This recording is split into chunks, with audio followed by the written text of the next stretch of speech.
Bonsoir à tout le monde. Je m'appelle Lucas, pour ceux qui ne me connaissent pas. J'habite en Suisse. Je suis retraité déjà depuis une vingtaine d'années maintenant. Professionnellement, j'étais dans la vente en qualité de conseiller technique commercial. Et je suis arrivé au Raja Yoga au milieu des années 80, alors que je cherchais des réponses par rapport à des questions sur le sens de la vie. Je traversais une période assez difficile. Euh, il y avait eu un divorce, etc. Ça fait que je cherchais vraiment à m'orienter dans la vie d'une manière beaucoup plus précise. Et c'était des questions que je ne trouvais pas satisfaisantes dans mes lectures, en lisant des livres. Un livre m'envoyait d'un côté, un autre d'un autre côté. Je ne me sentais pas sur le bon chemin. Et l'enseignement du Raja Yoga m'a totalement satisfait, donc dans les années 86, comme ça. Et voilà, ben, aujourd'hui, je suis heureux d'être sur ce chemin de vie qui s'appelle Raja Yoga parce que il répond vraiment aux besoins du moment. Et par rapport au thème d'aujourd'hui, donc intelligence spirituelle et intelligence artificielle, j'ai voulu confronter ces deux types d'intelligence. Car de plus en plus, l'intelligence artificielle est mise en avant comme un instrument qui devrait permettre aux gens de trouver plus de bonheur, de donner plus de sens à leur propre vie. Et je me suis posé vraiment la question, mais est-ce que c'est possible? Je me suis donc posé la question, quels sont les ingrédients indispensables pour atteindre cette paix de l'esprit, ce contentement qui doit nous accompagner dans notre quotidien. Est-ce plus de richesse, plus de confort? Est-ce la santé? Bah, j'ai une bonne santé euh, et pourtant je peux dire que si j'avais pas le Raja Yoga, j'aurais certaines difficultés à accepter tout ce qui arrive dans le monde. Donc, est-ce les possessions matérielles? Oui, ce sont des choses utiles quelque part à construire une certaine stabilité, mais nous, nous pouvons voir que même là où ces biens sont présents, l'humain n'est pas pour autant dans le bonheur, dans le contentement. Il n'est pas satisfait. Il y a de l'anxiété partout. Les gens que je rencontre, je sens cette anxiété, parfois plus, parfois moins, mais il y a des peurs comme ça. Je me suis alors rendu compte que entre ces deux types d'énergie, hein, la- la- l'intelligence spirituelle est une forme d'énergie, l'intelligence artificielle en est une autre, et la différence entre ces deux énergies était très importante. Je dirais que l'intelligence spirituelle, elle est notre intelligence originelle, éternelle. Je la comprends comme le souvenir d'un passé basé sur le respect de la vie, le souvenir d'un passé lorsque notre conscience était plus pure, plus élevée, capable de comprendre et d'exprimer des sentiments élevés, de qualité, des vertus, le respect, l'honnêteté, la paix même, simplement, hein, l'amour fraternel, la sincérité, enfin, des choses basiques dans la vie, mais qui font du bien quand ces choses elles sont là.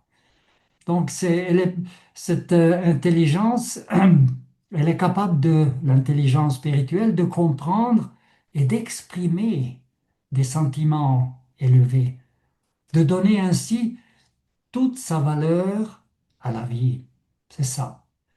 L'intelligence artificielle, de son côté, est simplement le fruit d'un savoir récent, un savoir qui sait analyser la matière, tout ce qui est concret, mais qui est incapable, moi je l'ai compris, je l'ai ressenti comme ça, cette intelligence est incapable de percevoir la subtilité des sentiments.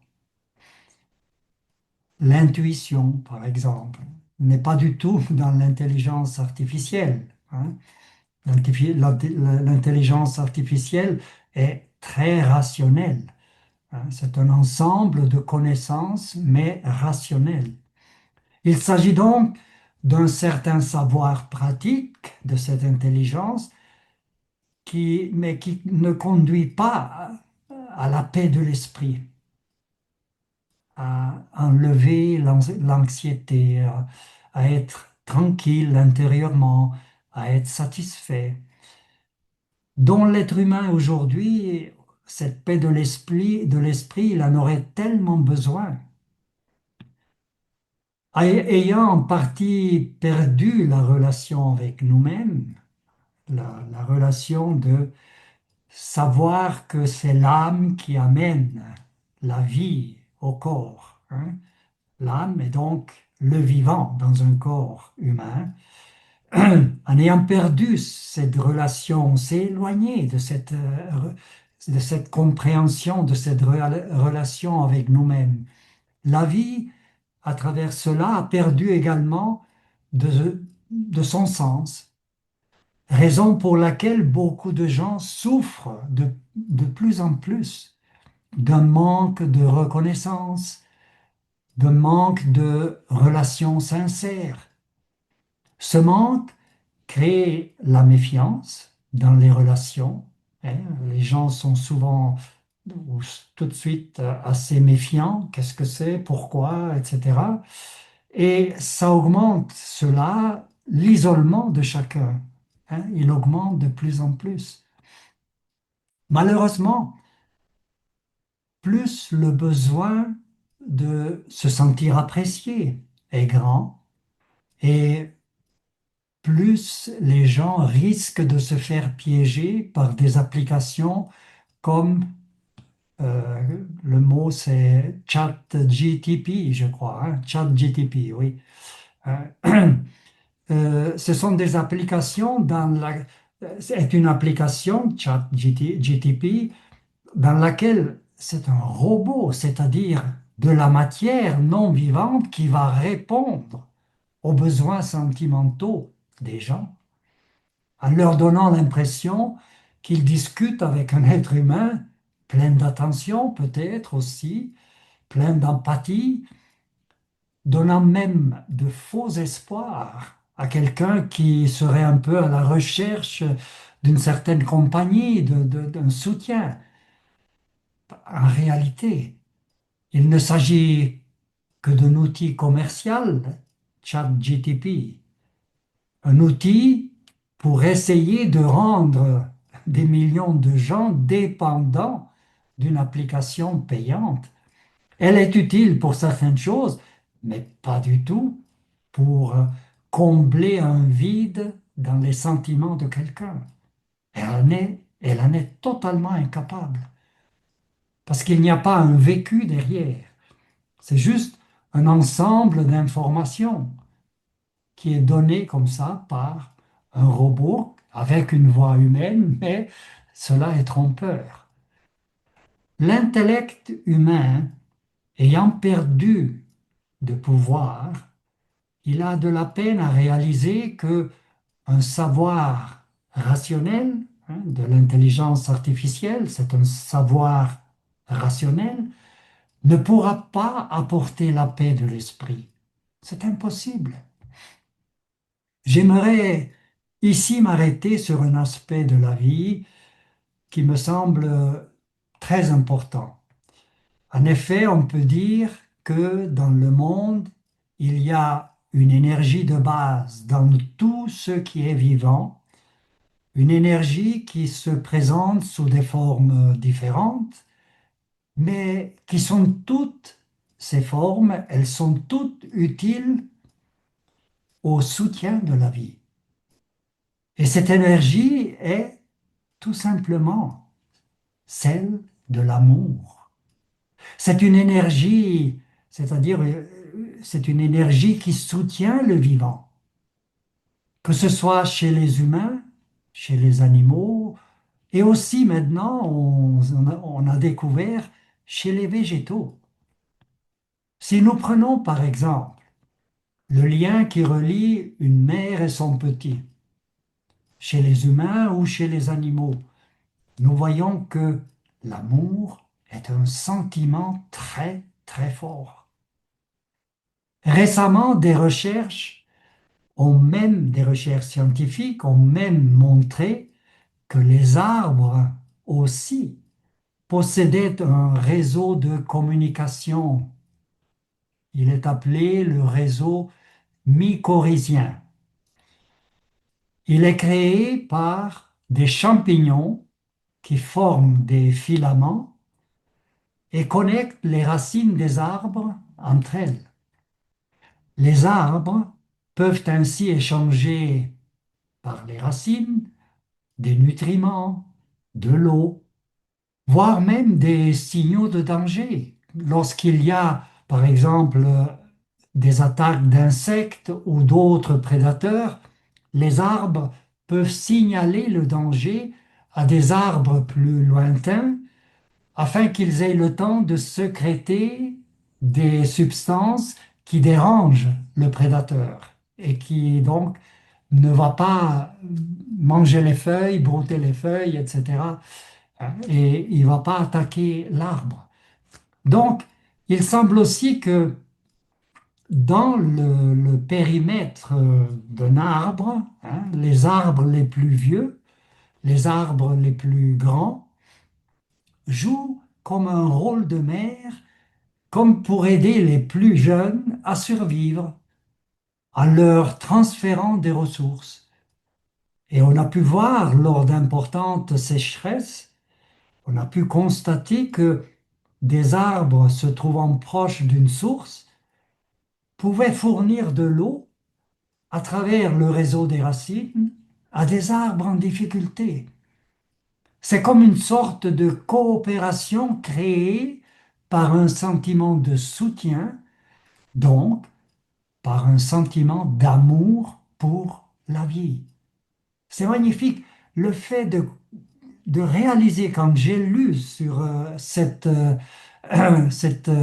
connexion mycorhizienne, hein, cette connexion entre les racines des arbres et ce que l'arbre peut faire pour un congénère, on peut dire, même si ce n'est qu'un arbre, hein, il lui fournit de l'eau, par exemple.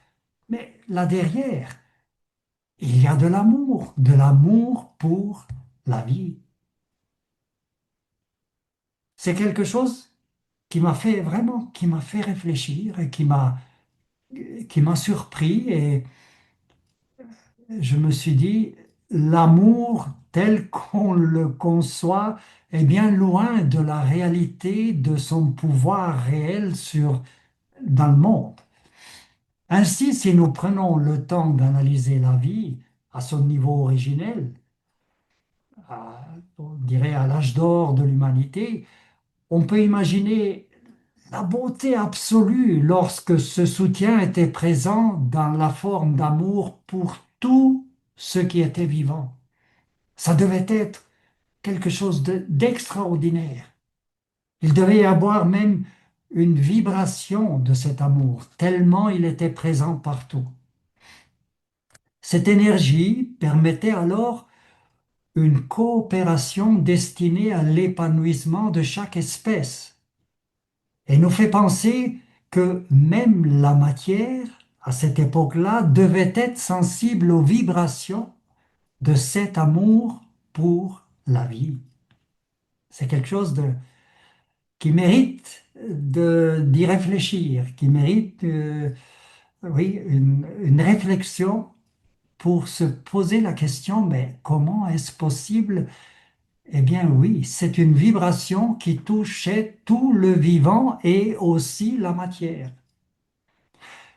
Le créateur de la vie, l'unique, hein, est reconnu comme étant une énergie d'amour totale. Et lorsque nous ouvrons la porte à cette énergie, nous réalisons l'immense beauté qu'il devait y avoir lorsque chaque être humain, chaque âme humaine, était dans sa forme originelle et pure. Grâce à la connaissance du Raja Yoga, nous comprenons que le corps est le véhicule qui permet à nous les âmes de partager des expériences, de coopérer ou de créer. Hein. Vous m'écoutez maintenant, moi je suis en train de vous parler, c'est parce que nous, en tant qu'âmes, nous sommes dans des corps et nous pouvons, avec les organes du corps, réaliser cet échange. Hein.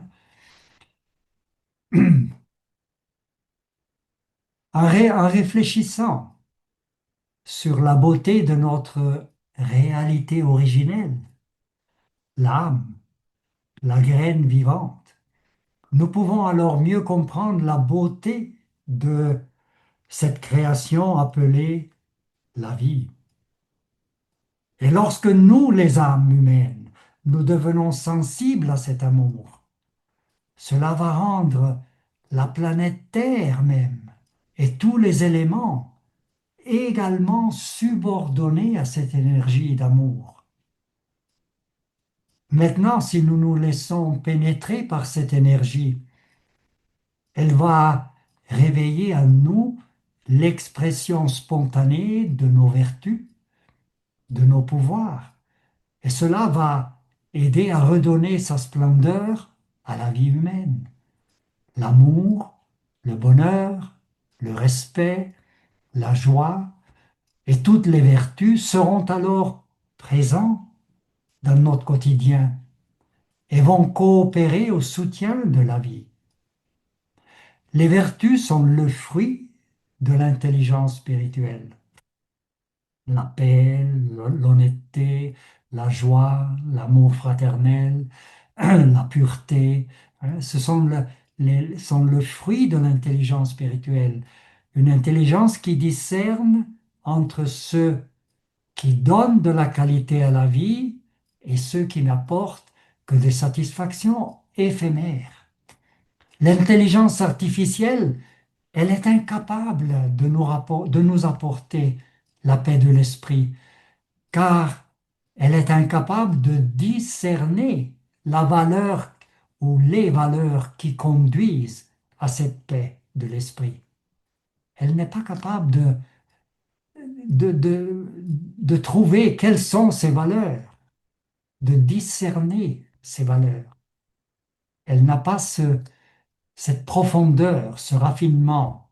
C'est comme une expérience derrière, c'est comme une intuition.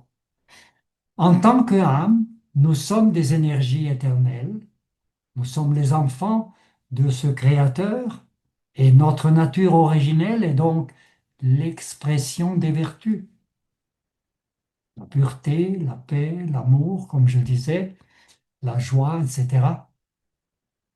Un jardin, comment dire, un jardin d'Éden ne peut être expérimenté que sur la terre, car pour en faire l'expérience, nous devons recevoir en même temps la coopération de la nature et des éléments de la matière, le soleil, la terre, l'air, l'eau.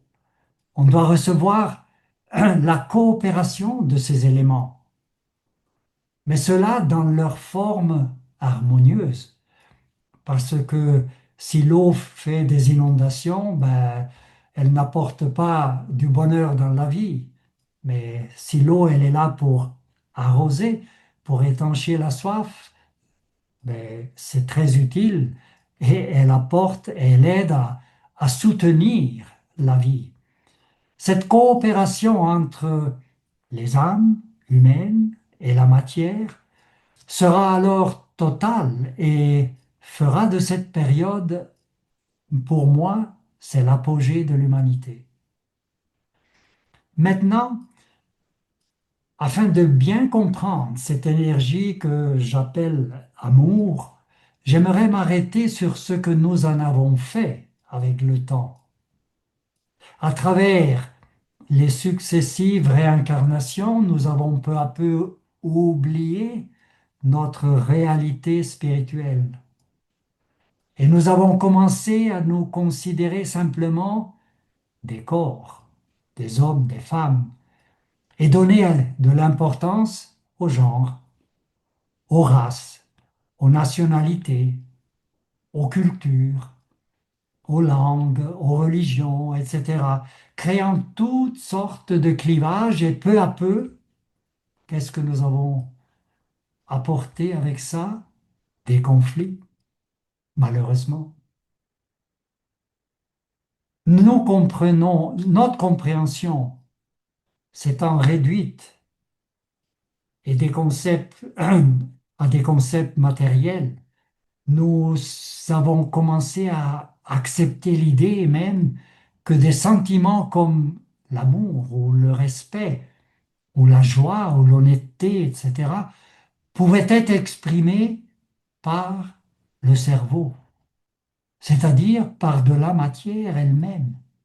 Nous avons fait l'erreur d'accorder à des molécules de matière, le cerveau, ce n'est que des molécules de matière, la capacité de comprendre des sentiments et de juger ce qui est bien et ce qui ne l'est pas.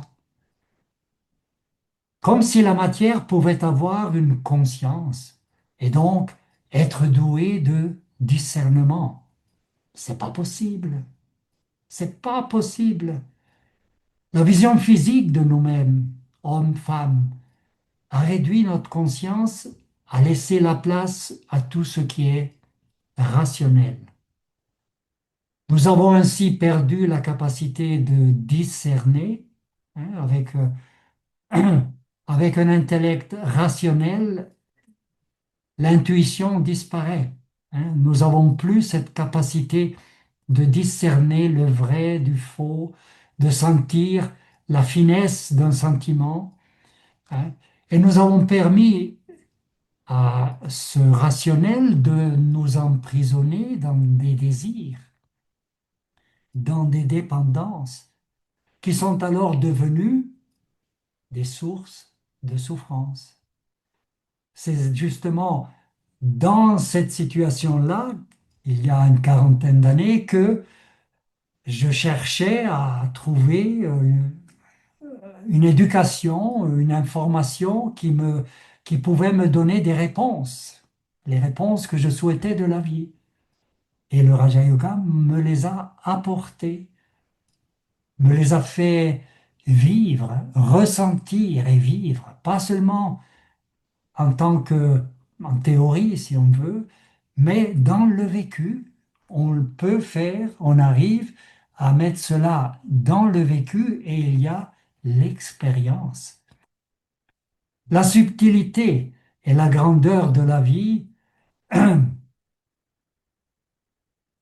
Donc, lorsque la vision, elle est physique, hein, la vision de nous-mêmes, elle est physique, euh, nous réduisons toutes à des choses rationnelles et puis on n'a plus la capacité, je disais, de discerner et nous avons permis donc au rationnel de nous emprisonner dans les désirs, dans les dépendances. Et ces désirs et dépendances sont devenus des sources de souffrance. La subtilité et la grandeur de la vie ont alors échappé à notre capacité de les comprendre. Et au lieu de voir la vie comme une création supérieure, je dirais, à l'humain, l'âme, nous ne pouvons pas la créer. Et l'âme apporte la vie au corps. Et lorsque l'âme s'en va, le corps est mort. Donc, l'âme, c'est le vivant. Eh bien, la subtilité et la grandeur de ce vivant nous ont alors échappé et au lieu de voir la vie comme une création supérieure à l'humain, nous créons un corps, une poupée, mais l'âme, nous ne pouvons pas la créer. Hein. Donc elle nous échappe, elle est supérieure à l'humain. Nous l'avons, la vie, cette grandeur, nous l'avons rabaissée à une lente évolution physique du primate à l'humain.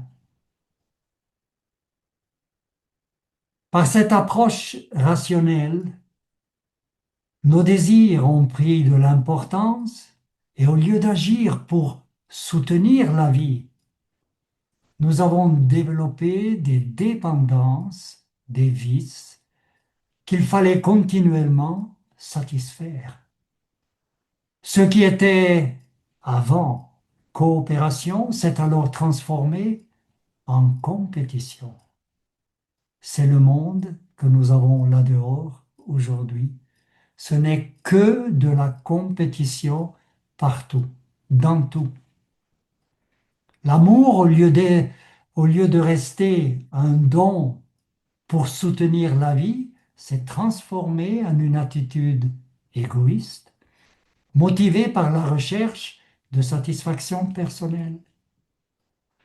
Au lieu d'exprimer ce sentiment, nous avons commencé à faire quoi? À le demander aux autres. La conscience homme-femme a alors créé des clivages dus au genre, aux races, aux clans, aux religions, aux nationalités, etc., etc. Et cette conscience a ouvert la porte aux préjugés et aux conflits. Aujourd'hui, les guerres que nous avons, c'est aussi des conflits, malheureusement, de religion, de, de culture, oui, mais surtout, il y a derrière une compréhension de la vie différente et ça fait des conflits. Par rapport à l'amour, nous comprenons maintenant qu'en conscience matérielle, conscience de corps, nous avons fait de l'amour une dépendance dans laquelle, tôt ou tard, nous avons tous connu déception et souffrance. Au lieu de cultiver le respect de soi-même, l'âme, hein, moi l'âme, je dois me donner du respect afin d'être capable de donner du respect aux autres. Donc, afin de cultiver ce respect de soi, nous avons commencé à rechercher la considération des autres, à créer une dépendance pour les différentes formes de reconnaissance, ce qui a détruit la paix de notre esprit, parce qu'on a commencé à devenir agité dans cette recherche, parce on la recevait pas facilement ni de manière continue. Donc, la paix de l'esprit a commencé à s'éloigner. Grâce à l'étude et à la pratique du Raja Yoga, nous comprenons maintenant que le vrai amour est un don qui ne demande rien en retour. Pensez à la mère avec son petit, elle donne tout ce qu'elle peut, que ce soit même chez l'animal. Elle donne, elle protège, elle fait tout ce qu'elle peut pour le petit. Donc, l'amour, le vrai, est un don qui ne demande rien en retour. Lorsque cet amour est présent dans nos relations avec le monde, la conscience de nous-mêmes et le respect pour toutes les formes de vie restent élevés. Dans de telles relations, toute pensée égoïste disparaît, ce qui inspire les autres à la confiance. Le vrai bonheur résulte alors du fait de se sentir utile envers la vie, envers les autres, de se sentir utile, de coopérer dans ça. Tout ce dont nous avons besoin maintenant, si nous ouvrons cette porte, viendra de nous-mêmes. C'est ça le vrai respect de soi. Je me donne du respect et ça me permet de donner du respect aux autres, sans demander quoi que ce soit en retour, sans attendre un sourire, un merci, etc. Rien. Non, c'est le don qui apporte la satisfaction. C'est pas le merci. Oui, s'il est donné, il est donné, d'accord, c'est très bien. Mais déjà le don lui-même apporte ce bonheur. Au contraire, en conscience matérielle, en conscience de corps, l'amour reste motivé par les désirs, je disais. Les désirs que nous devons continuellement combler. Désir d'être aimé, besoin de considération, besoin de reconnaissance, d'amitié, etc. Tout cela nous rend dépendants des autres. J'aimerais juste 2 minutes vous raconter une petite histoire de quelque chose que j'ai vécu lorsque j'étais encore professionnellement, je travaillais. Un collègue de travail s'attendait vraiment, il essayait de faire le maximum pour plaire à son directeur commercial et auquel je disais, moi, ce collègue, je disais, mais ne t'en fais pas, s'il ne te reconnaît pas ou s'il ne te donne pas ce que tu voudrais sur le moment, laisse aller et ça viendra tout seul. Mais il n'y arrivait pas. Il avait besoin que l'autre lui dise et l'autre, presque par réaction, ne le lui donnait pas, ne lui donnait pas satisfaction. Eh bien, il a fait une déprime. Et pendant des années, il a même été invalide, il n'a plus pu continuer à travailler. Euh, C'était vraiment sa manière d'attendre le retour et l'engagement qu'il donnait pour se montrer à la hauteur. Hein. Eh bien, son directeur ne lui accordait pas cela et il en a fait une dépression, mais une sérieuse. Si ses attentes ne sont pas satisfaites, elles se transforment en frustration, en jalousie, en colère, voire même en violence ou en maladie. C'est ce que je viens de vous dire, en maladie. Ainsi, en ayant oublié notre vraie nature, l'âme, nous avons aussi oublié la richesse toujours présente dans chaque âme. C'est vrai, une âme, elle est éternelle. Elle porte en elle un savoir, toute une expérience on peut l'oublier, mais elle est toujours là. C'est ça la beauté de ce chemin, c'est que tout ce dont tu as besoin, tu l'as en toi. Mais voilà, pour le découvrir et en faire l'expérience, ça demande un peu de patience. Ça demande de la mise en pratique. Ça demande d'abord de comprendre, de la mise en pratique. Et peu à peu, tu fais des expériences qui te font toucher à quelque chose d'un peu plus loin et qui répond à ce dont tu avais besoin. L'intelligence artificielle ne peut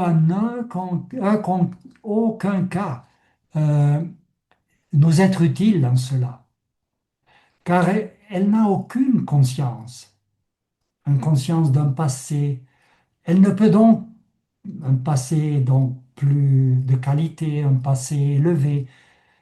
L'intelligence artificielle n'a aucune conscience de cela. C'est un savoir accumulé maintenant, du présent, simplement accumulé sur un disque dur ou sur un bout de métal, si on veut, qui ne peut donc pas avoir, comprendre des sentiments. Et donc, cette intelligence ne peut pas nous conduire vers un vrai bonheur. Au contraire, en facilitant l'accès à des moyens qui permettent de tricher encore plus facilement, l'humanité, elle est en train de se construire un quotidien encore plus compliqué plus agité et difficile. Ça, c'est la réalité. Incapable de discernement, l'intelligence artificielle ne réalise pas le fossé entre exister sur la base de possessions matérielles et exister sur celle d'un vrai amour pour le soi d'abord et pour la vie. C'est cela, le respect de soi, qui conduit à la paix de l'esprit.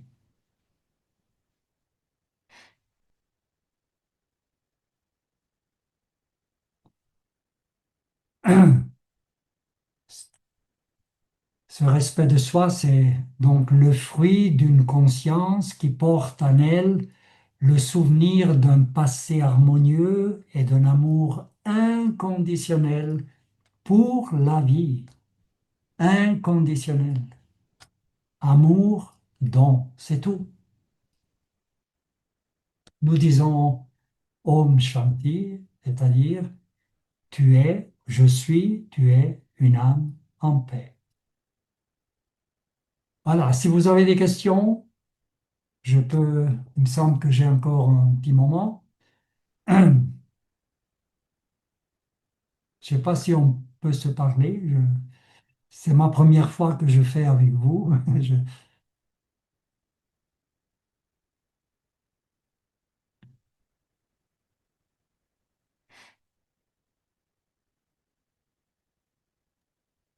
En tout cas, les personnes peuvent poser des questions. Les micros sont ouvrables hein, si elles le souhaitent. Sinon, ça peut être dans le chat aussi. D'accord.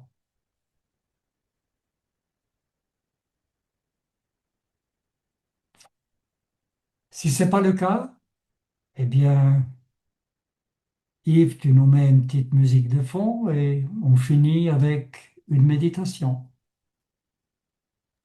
Très Est-ce que bien. c'est bon là? Oui, on Voilà. vous entend. Oh, oui, bonsoir. Bonsoir, oui. Bonsoir. Moi, bonsoir. J'ai une question qui est la suivante. Quand vous parlez du respect de soi, vous parlez du soi, du respect de soi.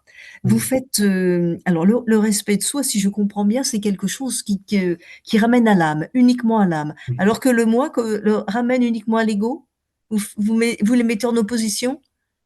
L'ego, c'est quand je n'ai pas de respect de moi-même D'accord. et que je vais chercher dans euh, mes capacités de faire ceci, de faire cela, mon Mhm. savoir, mon diplôme, etc. Je vais chercher des, comment dirais-je, des choses pour prouver que je suis quelqu'un de bien. Mais avec ça, je deviens dépendant de ce que les autres, s'ils acceptent ou non, Oui, ce que je leur montre, ce que je leur dis.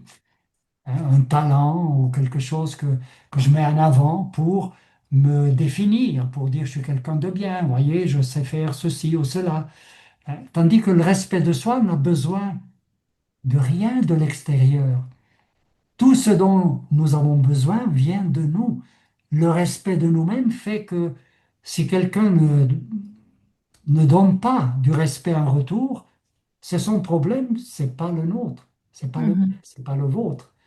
Voyez, parce que vous avez votre respect de vous-même. C'est très important, c'est une bonne question, j'aime bien de souligner ça. Est-ce que le respect de soi, c'est ma deuxième question, est-ce que le respect de soi permet pas, permet de se gonfler, envie de dire, vous voyez ce que je veux dire, permet de, enfin je sais pas, permet Oui, oui, de, je comprends ce que vous dites, oui, oui. Je comprends se gonfler dans le temps d'avoir de oui, l'orgueil parce que oui, oui.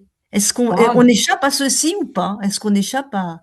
lorsque vous avez du respect de vous-même, ce respect fait que ce que vous exprimez, ce sont vos vertus.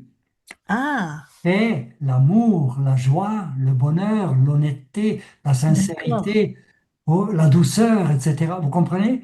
oui, Il n'y a pas du tout envie, ça vous vient même pas à l'esprit de dire, vous avez vu, moi, ce que je sais faire ou ce que... Non, du oui, non, tout, du tout. C'est ça d'ac- qui est merveilleux. d'accord. Alors, est-ce qu'on peut dire que le soi, c'est un ensemble de vertus? Enfin, c'est le non, peut-être Oui, pas un ensemble. le soi, c'est moi, c'est vous, c'est tous les autres. Mmh. Chacun lui-même est le soi. Et Mmh. là-dedans, c'est une création supérieure à l'humain. Oui, oui, bien sûr. Donc, Ça, j'ai dans compris. chaque âme, il n'y a que des vertus et des pouvoirs D'accord. utiles à la vie, rien d'autre. Les défauts, nous les avons, euh, comment dirais-je, intégrés nous-mêmes, faisant faux. On s'est habitué à certains. Oui, sur le moment, on retire peut-être un certain bénéfice, un certain retour de quelque chose. Alors mon ego, il va continuer là-dedans. Et pour finir, ça devient une habitude. Et je me fais du tort tout seul. D'accord, d'accord, monsieur. Ben, merci de ces explications, c'était passionnant. Merci beaucoup. Oui, Merci le beaucoup, chemin c'était du Raja passionnant Yoga, de vous est écouter. Merci beaucoup. il C'est est vraiment passionnant, ce chemin. Oui, tout à fait.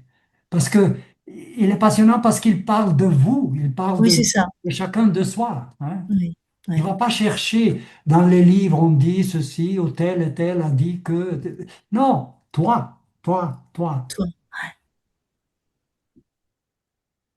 Merci beaucoup, monsieur, vraiment. Un grand, grand, grand, grand merci. Merci beaucoup. Donc,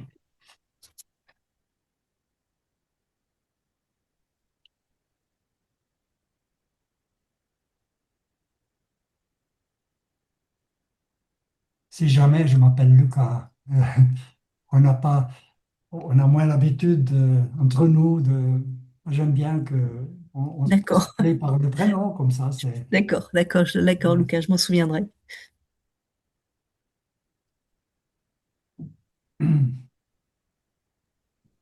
Ok, ben si Yves, tu nous mets une petite musique, on peut Ok, finir avec une méditation. très bien.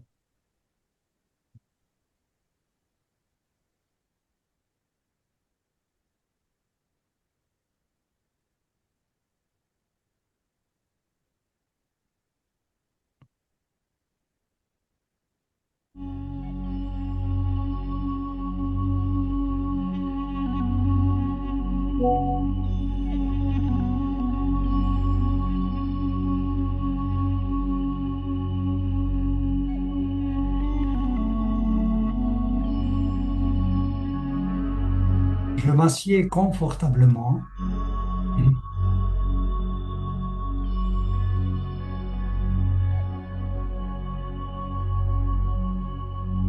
Je respire, pardon.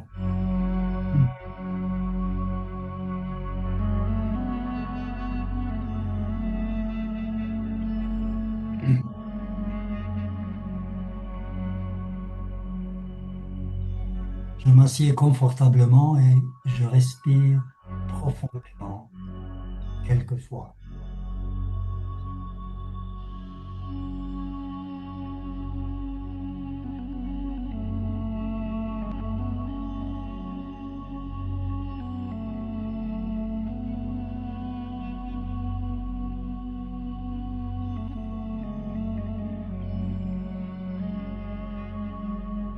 Je retourne ma pensée vers l'intérieur et j'entre dans le silence, un silence agréable et profond de ma conscience originelle.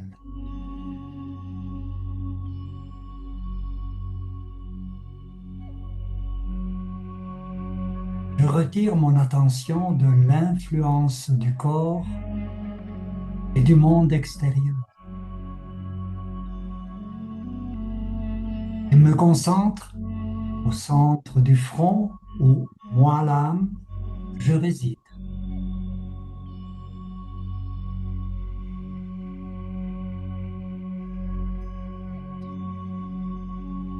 Je redeviens ce que je suis réellement, une âme, un point de lumière, un point d'énergie, et j'entre dans un monde de conscience spirituelle.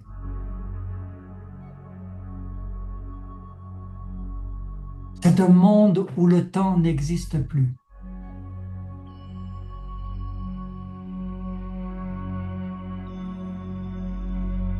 Je suis lumière et je ressens ma force intérieure.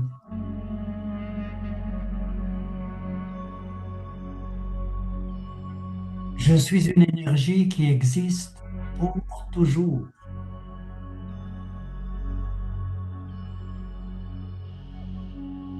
Je me détourne de mes rôles physiques et je dirige ma pensée vers un monde au-delà de tout, un monde de lumière.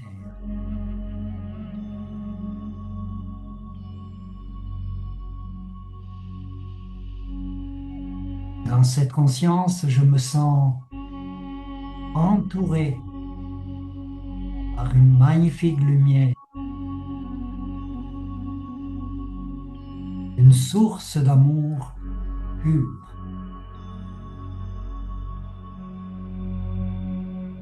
Et je m'ouvre à cet amour bienfaisant.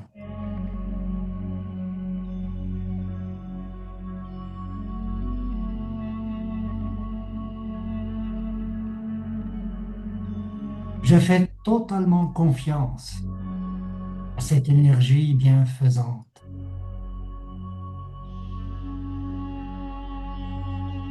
C'est comme un ami véritable qui me connaît si bien.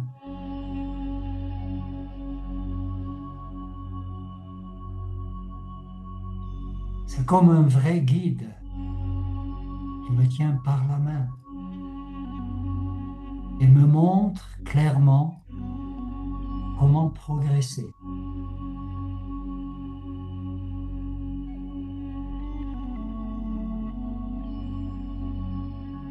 Cette énergie se perd, m'accepte dans son cœur et me nourrit de son amour pur.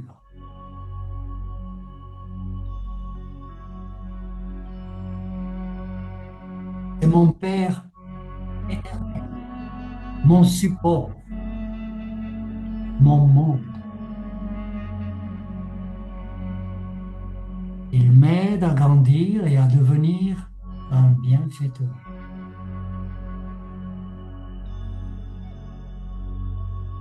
Ce compagnon me comble de la richesse de tous les pouvoirs,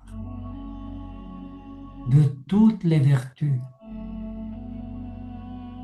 et du trésor de sa sagesse.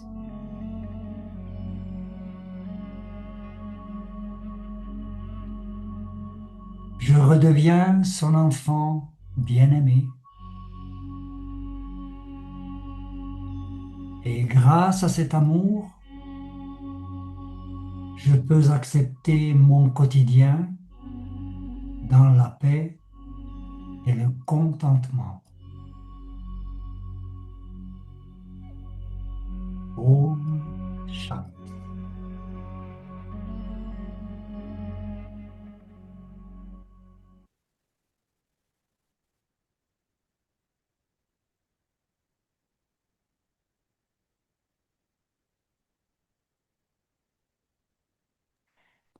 Merci Lucas.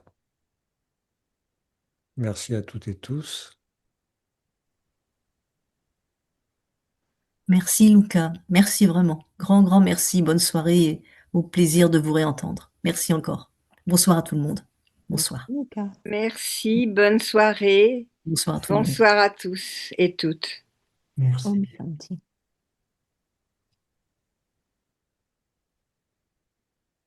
Bien, je vais couper. Bonne soirée à tout le monde. Bonne Bonsoir. soirée Lucas.